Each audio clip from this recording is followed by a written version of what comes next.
As you probably know, we're in a series which we're looking at stories coming out of the 5 aspects of the spiritual life.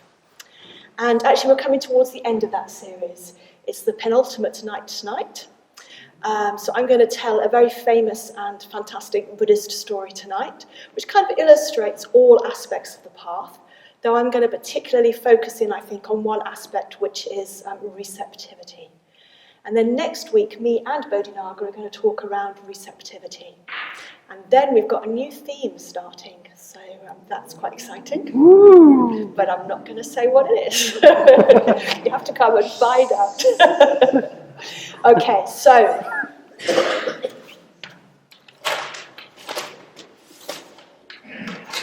Okay, so you may have got used to that lovely, neat list of 5 aspects of the spiritual path. But I thought, well, actually, life isn't neat. And when it comes to things like lists, actually, and models, particularly models of the way that perhaps Buddhism describes, the Dharma describes the spiritual life, I think it's good to be really clear about how maps and models work, because they simplify, don't they? They simplify. So I sometimes have the experience of, like, I look on my computer or my phone or something, and I think, I understand that map and all those roads, I'll go to that place. And it looks so neat and simple on the, on the computer or on the actual paper map as well. But when I get there, it's really confusing, because there's just loads going on. You know, the roads don't look like they did on the map. Then there's all kinds of things like, there's buses and people and cars and buildings and trees, and it's just, there's so much more than there is on the map. And actually, the map is like a guide to what's going on, but it's certainly not the experience. There's that phrase, isn't there? The map is not the territory. And I think that's really true with these models, okay? These models. They're models for us to follow, but they are talking about something that when it comes down to is beyond words, okay? They're talking, they're leading us, guiding us towards an experience that is beyond words. And they're giving us kind of markers, a way that we can be in the world. But it's really important to remember they are models and not to take them too literally. So what I've done here is, and actually if you're clever, you'll have noticed there are 6 aspects to the spiritual life here, just to be awkward. And we've got receptivity, so there's integration, positive emotion, spiritual death and spiritual rebirth.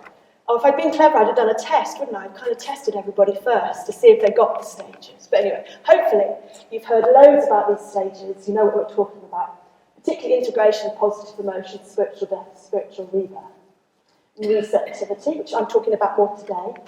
And then a stage which is called spontaneous compassion. And this is a stage or an aspect of the spiritual life that Padmavajra talked about last week. If you were lucky enough to be here last week, he gave a really amazing talk, and he talked about how, in a way, the end of the path, if you see it as a path, the end of the path is what is called spontaneous compassion. And that's where the enlightened being just reacts, becomes a being who knows what needs to be done, who does what needs to be done. Which I think is a simple phrase, but a really lovely one. A being that just reacts spontaneously and does what needs to be done. So what I try to get at in this diagram is that receptivity can be seen in the middle, so that for integration you need receptivity, for positive emotion you need receptivity. So these arrows are coming back into it. Spiritual death, you do spiritual rebirth. And actually, as I was drawing up this picture, I kind of wondered if spontaneous compassion might be exactly the same as perfect receptivity. Do you know what I mean? If you were able to be absolutely receptive, perhaps you would be in that stage of spontaneous compassion, which is why, in some diagrams, the 2 things are kind of put in the same place, okay? But I think there are other aspects of receptivity where you haven't quite got to spontaneous compassion. Okay, so I'm saying, don't be too literal. These are just models. And I'm going to start with a story, which actually comes from a tradition where, I think what had happened is the Buddha had taught, he died or passed on, and stuff had started to become taken a bit literally. It started to become a bit reified, a bit kind of stuck. People were like just reading it, kind of going, oh, this must be how it, this is what it is. This is what you need to do. You need to sort of follow the instructions, rather than actually having the kind of sense of emotion, the sense of something bigger than just lists, I suppose. And so a whole new type of Buddhism grew up called the Mahayana, and from that came a text which is called the White Lotus Sutra. And it's quite a remarkable and bizarre, in places, collection of parables and stories. It's been described as cosmic science fiction. And I think part of it did grow to blow apart a kind of literalism that had started to happen. It was kind of saying, there's more to it than just kind of being very good and following everything. There's something kind of quite amazing and transcendental that can come out of. And so in the White Lotus Sutra, there are lots of really good stories. And actually, we're probably going to explore some of those stories, some of those parables, on the retreat we're going to have at Adhisthana, the Sangha retreat, which is in July. So if you're intrigued by this story, book on the retreat, because we're going to explore some others as well, I think. That's not absolute definite, but that's our plan at the moment. And your bookings are open now. So book. Okay, so the story from the White Lotus Sutra I'm going to tell tonight is called The Return Journey. Or sometimes it's the story of the father and the son. So the story goes like this. So once upon a time, there was a father and a son, and they became separated. So when he was very young, the son became separated from his father in some way. And he couldn't find his way back. So he found himself, if you imagine that he's like he's not got a family, he's not got any relatives, he's living in ancient India with no skills, no one to support him, no structure or framework around him. So he ended up sinking to the bottom of society, really, having to do menial jobs just to kind of get a little bit of food, maybe to get a little bit of clothing, menial jobs like clearing out human waste, dung, picking rags, cleaning, those kind of jobs, doing the jobs that no one else will do, just for a pittance, really. And so he found himself an outcast, found himself part of the underclass, you could say, wearing rags, not having enough to eat, living in hovels in very bad conditions. And this went on for some months, some years, even decades, that he found himself living like this, until it became second nature to him, really, that he came to think of himself as a lower kind of being, who deserved, in a way, to live like that. That's how he started to see himself. But meanwhile, his father has become incredibly rich and very respected, lives in a palace full of art and treasures and beauty, where there are beautiful people with beautiful clothes, musicians. It's kind of like his father holds a court with all his advisors. He has elephants and banners and trumpets. So imagine it. It's a bit like if you happen to get really, really wealthy overnight, it's how you'd make it, okay? So it's really, really beautiful. It's not that kind of blingy kind of thing that rich people seem to go for, okay? It's kind of like, the most beautiful that you could make it. So you're not showing off, you're just making this place in which artists, musicians, creative people, spiritual people are actually thriving, using your wealth for the good, to make life more beautiful. And in this story, it's really important to see the wealth of the father as representing spiritual abundance, spiritual beauty, the highest, I suppose, and not to get caught up in seeing him as someone who's kind of maybe unfairly grabbed loads of money and put it off in an offshore bank account or something like that. This is like a different kind of wealth we're talking about. Okay, so the rich man, he's kind of, he's become, he's a trader, he's agriculture, he's got lots of land, lots of things are going on around him, and he's managing them really well, making a lot of profit, but he can't find ease, because he remembers his lost son. He's always thinking of his lost son, and it's not just that he misses him, but it's because he'd like to pass on his vast wealth to the son. He'd like to think there's somebody who's going to inherit this wonderful infrastructure that he's created. Many people work for him, many people benefit from him. Lots of people are dependent on him. So time passes, so months, years, decades pass. The rich man becomes richer, the poor man becomes poorer. Still, he's wandering from place to place, just doing a bit of work here and there where he can get it, only just keeping himself alive, and having to live in these dreadful conditions which he takes for granted now. It's like poverty. His poverty has crushed him, his spirit, and so he thinks now that he deserves no better. So he's walking around lots of different countries, he just keeps going, and one day he walks into a new country. He's in search of work, and it's a country he's never been to before. And he comes upon a great palace, a really beautiful palace, made of marble, really ornate, beautiful structures, just lovely, like the Taj Mahal, kind of, I imagine, really gorgeous, okay? And as he walked past the palace, he comes to the door of a courtyard. And inside the courtyard, there's this very powerful, rich man holding court.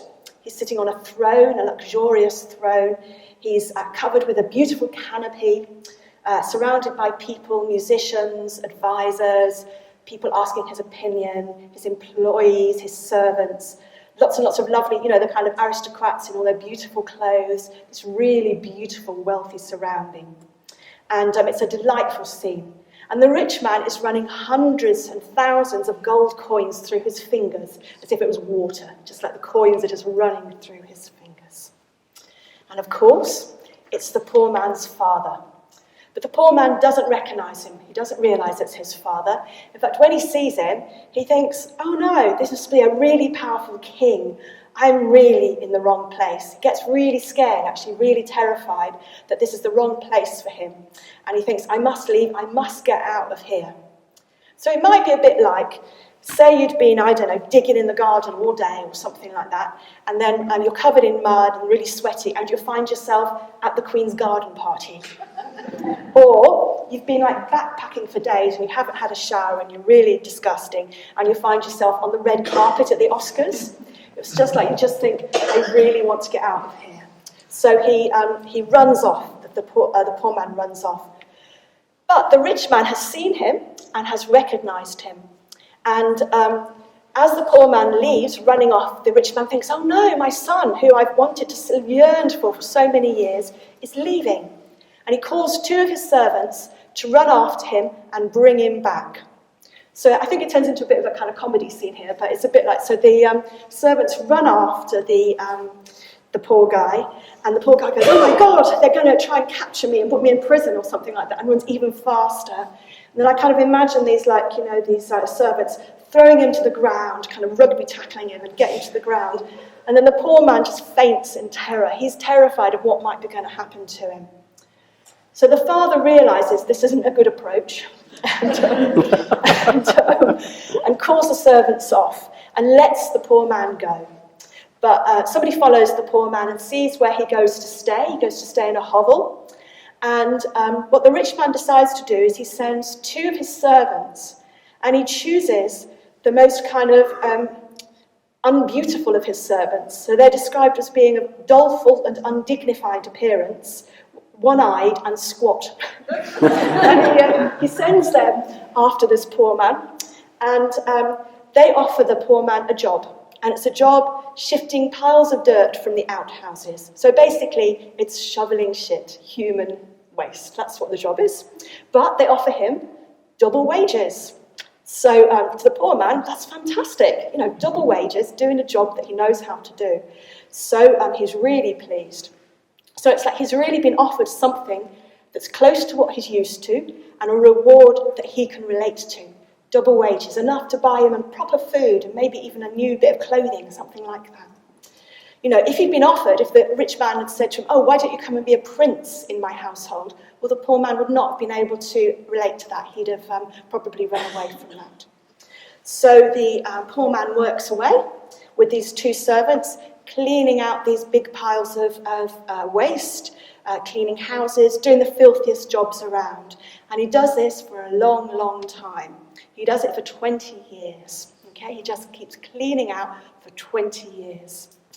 And during this time, his father sees him from the window, from the palace window, and sees that his son actually is pretty foolish and kind of inferior to him. And he longs to end his son's condition, but he realises he can't do it suddenly, that he needs a strategy to gradually help his son to grow, to help him to raise his self-image, to have a sense of himself as being worth more. So he thinks, well, I'd like to get to know my son, but I think I might have to put on a bit of a disguise to do that. So he disguises himself as a foreman and puts on raggedy clothes and kind of puts dirt all over himself and goes out to be the foreman. And he actually starts off quite fierce, like bossing the poor man around, telling him what to do, telling him off, that kind of stuff, which is, of course, how the son expects a poor man to behave. But gradually, they develop a kind of a friendship. So the rich man, the foreman, says to the poor man, well, you're working really well, actually. You're very honest. You're a hard worker. You're very reliable. If you stick around, I'll look out for you. So that's what the poor man does. He continues to work there. He stays there. And time goes by. And after a while, the rich man reveals that actually he is the owner of the palace. He's not the foreman. And by now it's okay.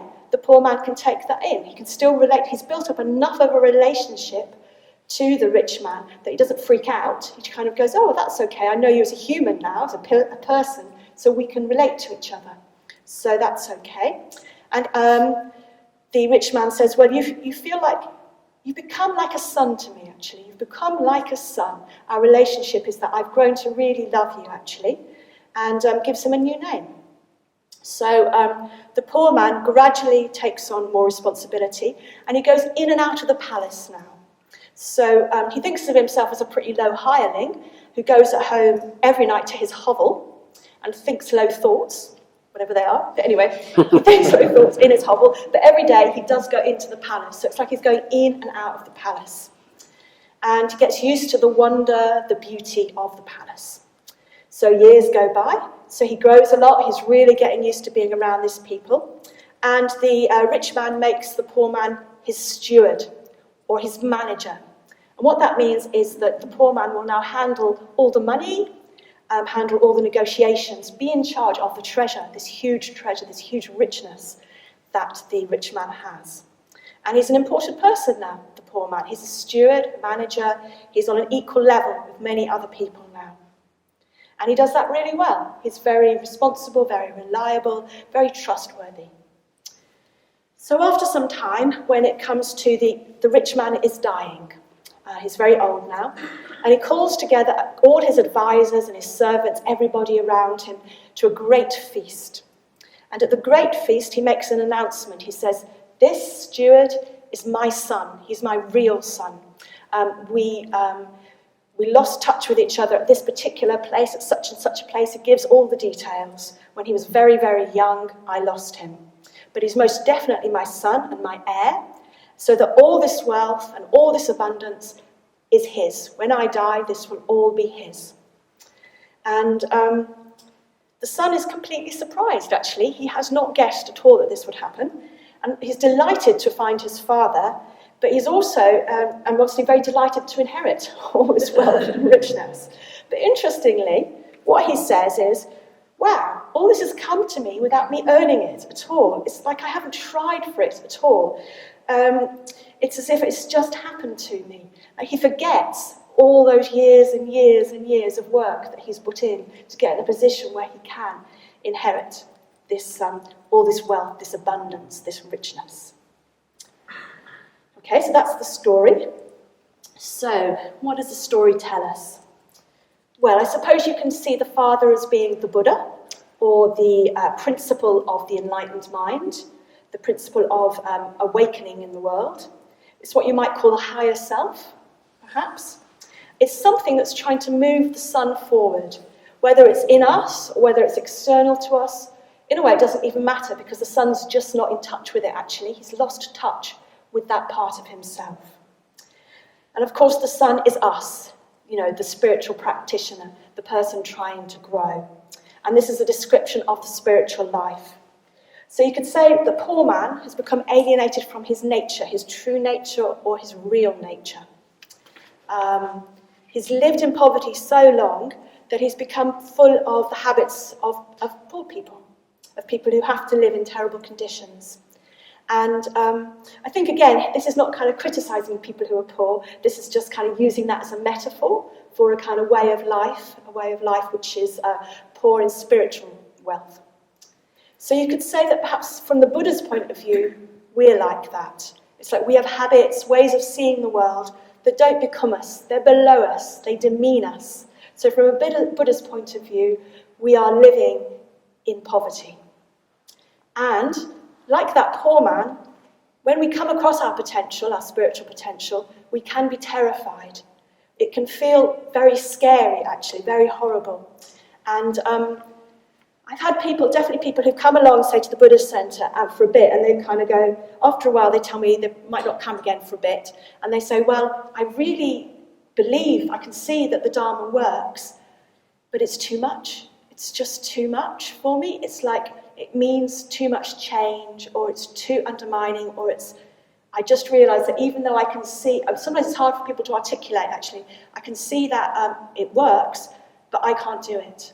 So it's a bit like people are scared, I think. People are, we can feel that we can't do that. We can't do that.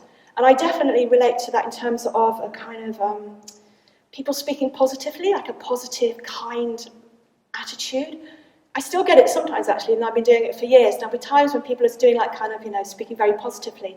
Part of me feels like that can't be right. It kind of feels a bit weird, like I don't like it, It's like that part of myself that comes from poverty, as it were, finds that really difficult. It just feels a bit kind of like not the right way to be. It's like, it just feels wrong to me.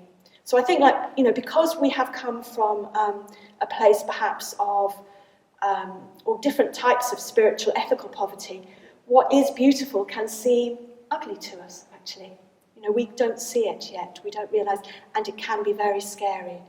And I suppose it's a bit like, if we knew really the magnificence that we could be, that might terrify us, mightn't it? Isn't there, there's a quote from somebody that Nelson Mandela quoted, which actually it's not our kind of doubts that are our problem, it's the fact that we can't see our light. Is it Marianne Williamson? Something like that she's called. And it's like, we are scared of the light that we could become. We are scared of our potential. That's actually quite terrifying because it means we change, I suppose. Okay, so other parts of the story. Well, the poor man works for a long time shoveling that human waste, doesn't he? And it's a slow process, I think. Moving, shoveling, getting rid of, working through all those deep patterns, all those habits that we need to move. And it's interesting that at first the Buddha or the rich man has to be quite mean and quite bossy when he's the poor man. And it's a bit like, it can seem like that maybe, perhaps the precepts might seem a bit restrictive to us, or some things that Buddhists do, like, I don't know, going on retreat and going to bed at 9 o'clock or whatever. You might think, what? Why are these people making me do this? It can all seem a bit kind of hard at times. And it's a bit like, I think it is because we just kind of have to, we have to change, don't we? But gradually, it's interesting, the foreman, the Buddha, the rich man becomes more warm, more friendly. He becomes a foster father, and then he becomes a real father. So it's like as we grow, as we kind of, as it were, become richer, we find it easier to relate to people who are more spiritually developed than us. And I think that image of like living on two levels, which is where you live some of the time in the palace and then you go home to your hovel, I really relate to that. Because I think there's like, I can go on retreat, or I can be times, we've just had Padma Vajra here, haven't we, like really inspiring me. So there can be times when I'm really inspired, and then there are times when it really feels like I have to go back to my hovel for a bit, just to kind of recuperate or something. But it's like, we're kind of moving, and I suppose hopefully more and more we spend our time in the palace, we're comfortable in the palace, and less time in the hovel. Over time, the palace will become second nature to us. We will, actually it's interesting, just occurred to me now, I've just remembered a time when, my dad was in a nursing home for people with dementia, and if you've ever been in one of those places, they are just crazy. And I was in that reality, and then I came here, and this felt really weird. The Buddhist Centre just felt like I couldn't quite be here, because it was a bit like I was being in a place where people were, in a bad way, and then to come to this place, which is so positive, it was very hard to be here. I don't know if anyone else has had that experience, but it's like we can have that experience. This positivity can be quite difficult sometimes. Okay, so what I thought I'd do is, first of all, you're probably already realising how all aspects of the spiritual path, the spiritual life are in this story, but we might just look at different parts of them. So I thought, first of all, integration. So integration, if you remember, this is where, we've got all these different parts of ourselves and they need to come together. And it's a bit like, well, the poor man has been wandering about doing job here and there, not having enough, not stopping anywhere. And it's that time when he actually stops in one place and works at one thing for quite a while. You could see it as integration. That's where he kind of puts all of himself into one place and really kind of gets into that. So it's a bit like, that's our integration. I think the positive emotion side of this story is gradually those relationships the relationship he develops with his father.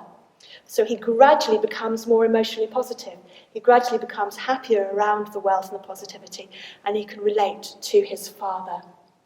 The spiritual death, I think, is all those, well, it's a change in him, isn't it? It's all those, over those 20, 30 years, all those small changes that happened to him, so that one day he was ready to have his inheritance, to claim he was ready to have his inheritance, and to enjoy the wealth and the beauty. And from that, I imagine him in the spontaneous compassion. So it's a bit like he has this wealth, and then he can give this wealth to others. He can respond to other people with what they need. So it's a bit like he needs to have this kind of spiritual wealth in order to be able to give it away. But I'd just like to focus briefly on receptivity. And I think the story particularly is about how we can help ourselves to become more and more receptive. So what is it to be receptive? So it's to be open to how things really are, and not how we think they are, not how the stories we have about them. It's to be open to how things really are and not how we think they should be. To be open to new ideas and views that might lead to us having to reevaluate how we see things. It's to be open to our actual experience and not to let those stories take over. It's to be open to others and to let others be who they are rather than, again, the stories we tell about them. And actually, it's to be open to people who are more experienced than us and who might actually know better than us. And it's also to allow ourselves to be changed, to be transformed by being open to all those different things. So I think the enlightened mind, the Buddha, sees the processes and the flow of reality. The enlightened mind sees what is actually happening. But the unenlightened mind, well, I see reality through the veils of my own interpretation, or through different lenses in my sunglasses. Yeah, so or actually these glasses I'm wearing now, it's like, because they're quite grubby, so, so I see a certain way because of that. And actually something happened this morning which really made me think of that. So Mokshitara and I saw Kate off to her ordination retreat this morning, which was a great privilege. But she got into the train, and on the trains they have a kind of a strangely reflective window, so you could only see Kate quite murkily, but I was really clear. So it's like I was trying to look at Kate and talk to her, but so distracted by my reflection and kind of going, oh, my hair's really white now, isn't it? And I'm kind of trying to wave Kate off and be with her, but just it's me that's kind of coming into my awareness. And it felt to me that often that can be what goes on. It's like I'm talking to someone and they're telling me something, but I'm so much thinking about my stuff that I don't really hear them.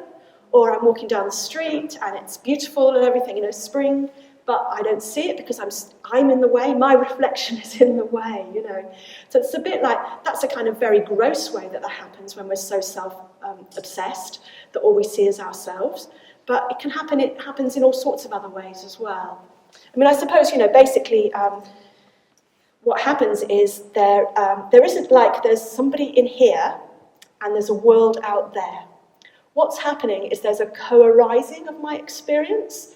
So there's definitely something happening, but the way that I see all of you is a mixture of my own senses, the way that my vision works, and what's out there. Do you see what I mean? So if someone else was standing here, they'd probably see you differently, okay?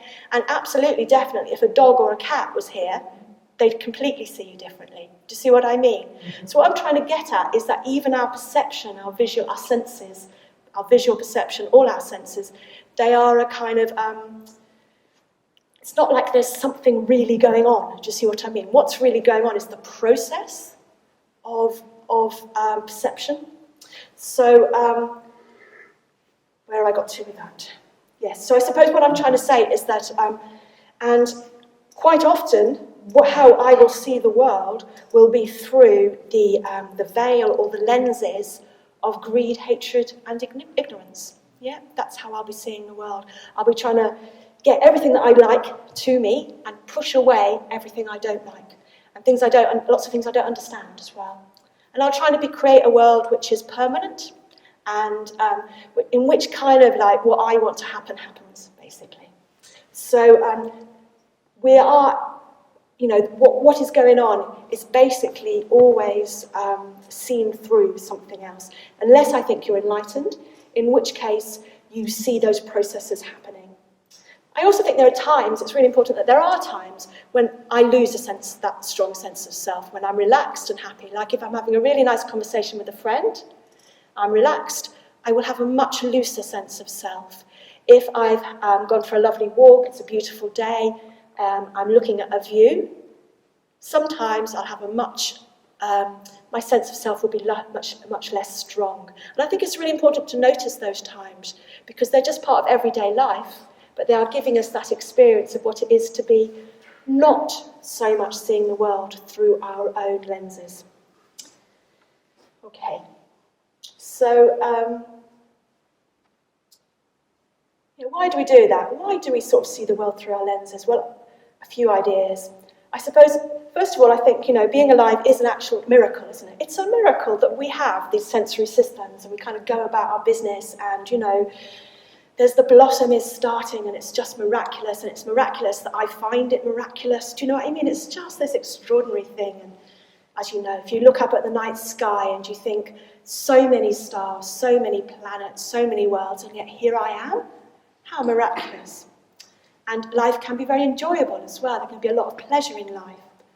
But being alive is also very hard. It's very hard.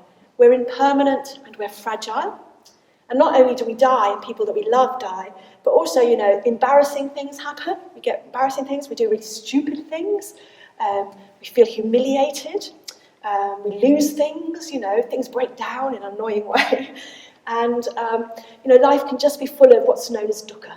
These just very annoying things that happen. And life can also feel very complicated. Very complicated as well. So it's a bit like so much happens all the time to us. We can't take it in, so we have to simplify it and understand it. Because life's very confusing, I think we often tell ourselves stories, so we try and understand it. That thing where somebody does something and you think, well, I don't really know why she did it, but maybe it's a bit like that other person I know, and you kind of try and understand it, and that's fair enough. But sometimes I think we can kind of presume that people are a certain way when they're not, or we see people as they used to be a couple of years ago, and actually they've changed a lot, So I think when I'm trying to get to all of this, it's a bit like, because life is scary, because life is complicated, we try and protect ourselves. We make ourselves the centre of the world, and that's when we fall into these states where we get very self-obsessed and we only see the world through our own lenses.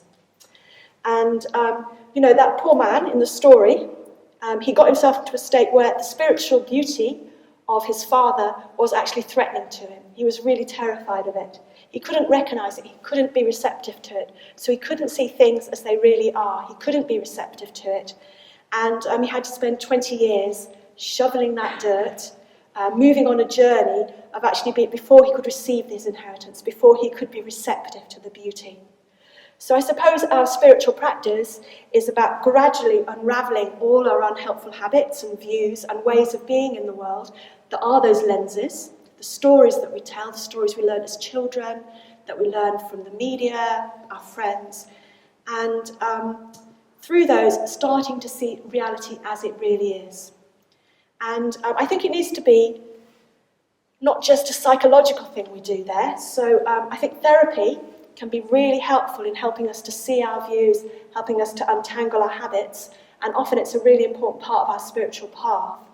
But we need something more than that, because we need something like the Dharma, which actually, I suppose, I don't know, not all therapy, but much therapy is about trying to help people to be in this world, to adapt themselves and be kind of competent and happy-ish, get by in this world.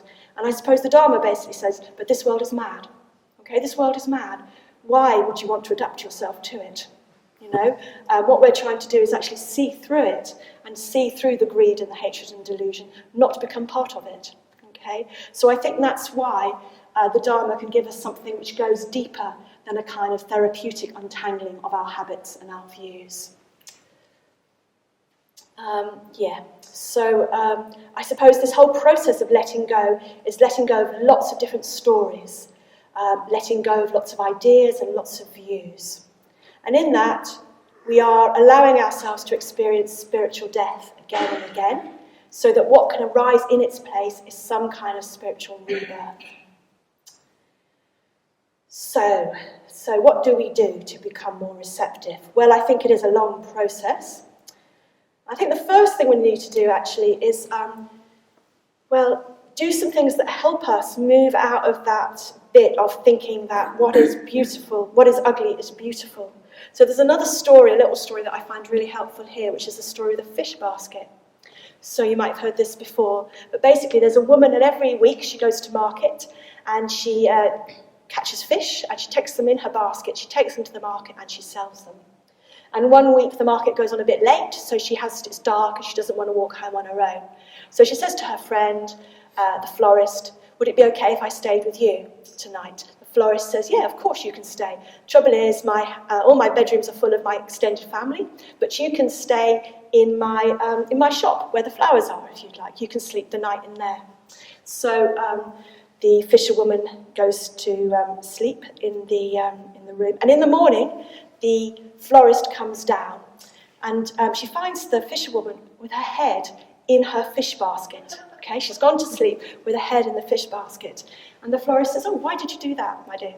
And the fisherwoman says, well, there was such a horrible smell of flowers in here, I just couldn't sleep. So it wasn't until I put my head into the fish basket and, that lovely familiar smell that then I could sleep. So there's something in that story about what we know, even if it's ugly and unpleasant, it becomes what we know, basically. So it's a bit like, that poor guy having to shovel his shit. It's like we have to gradually change our perception of the world so that we begin to see what really is beautiful as beautiful. So some ways that we can do that. Well, meditation, of course. I think meditation is a very good way of doing that, actually, because we're working on the mind with the mind.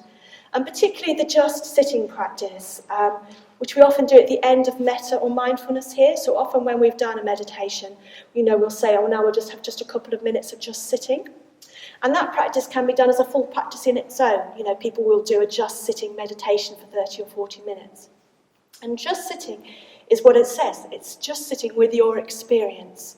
You might use your breath as some kind of an anchor to keep you in your experience, or your body as that. But basically, you're just allowing your experience to relax. You're not trying to do anything, and you're just being with your experience. And one of the reasons why we don't do it for 30 or 40 minutes is actually if you're in the middle of a busy life, just sitting can be quite hard because it turns into just thoughts whizzing about your head. It's like without having mindfulness or metta as there as a framework, it can be sometimes quite a difficult practice to do. But if you're on retreat, or if you've had a relaxing time, or if you've been meditating a lot, just sitting is a great practice to do because you really open up, become receptive to what is going on for you. You open up to something. So meditating, particularly just sitting, and actually just sitting at the end of metta or the end of mindfulness is a great practice as well, because if you let go sometimes, it's that feeling of letting go, and then something else might arise. I think we're going to have a chance to do that later. Let's go on somewhere. Okay. Then there's friendship. I think friendship is a really good way to become receptive, because it's about trying to, in friendship, if it's enjoyable, you will naturally be receptive to somebody else and somebody else's way of seeing the world. So friendship can be a lovely way to become more receptive. So can going on retreat, especially, like when we go on retreat and there's a chance maybe to go for a walk in nature to kind of really relax. And it's like you can really take it in. That's my experience. I become much more receptive to what's actually going on rather than what's going on inside my head.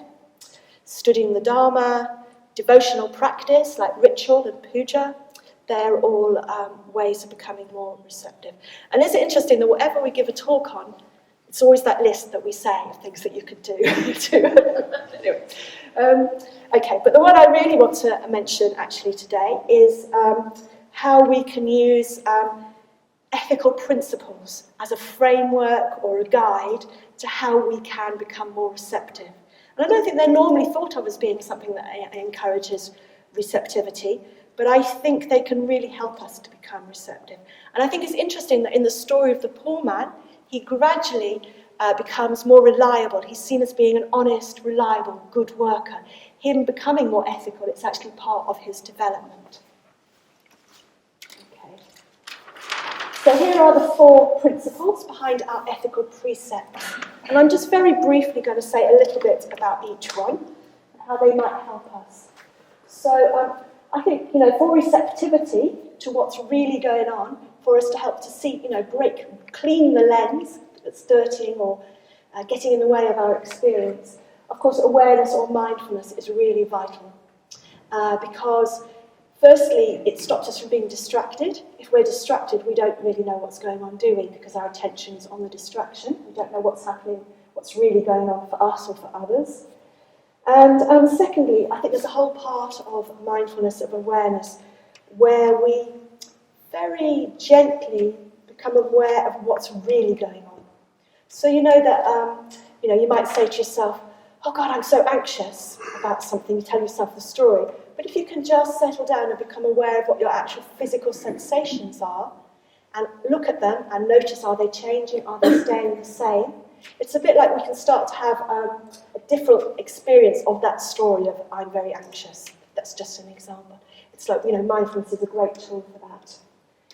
I think from that, also stillness, simplicity and contentment is really important if we want to be receptive.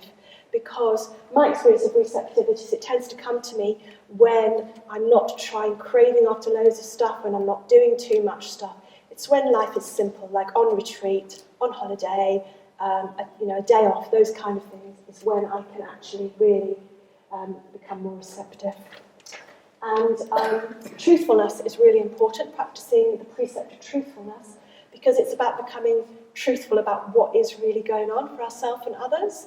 Developing truthfulness to be more than not about telling lies, but actually really examining our experience and seeing what really is going on. And then kindness and generosity, I think, kind of go together because they are part of receptivity, which is sort of getting out of ourselves and moving towards other people. So to be generous, we need to have a sense of what somebody else might want and how we might be able to give that to them. We need to come out of this kind of obsession, this self-obsessed stories about ourselves, and actually become receptive to what is going on in the world. So I think you could probably do a lot more on those 5, but I shall leave that there. And, I just think that by practicing these ethical principles, we start to become more receptive to our actual experience and to the wisdom of others. That helps us to become more integrated, develop more positive emotion. That allows us to help, fixed ideas will die away, new ways of being can arise. We become more and more in touch with reality, so that gradually we can become beings that can accept the wealth and the beauty that is our human potential. And then we can give that to others in spontaneous compassion.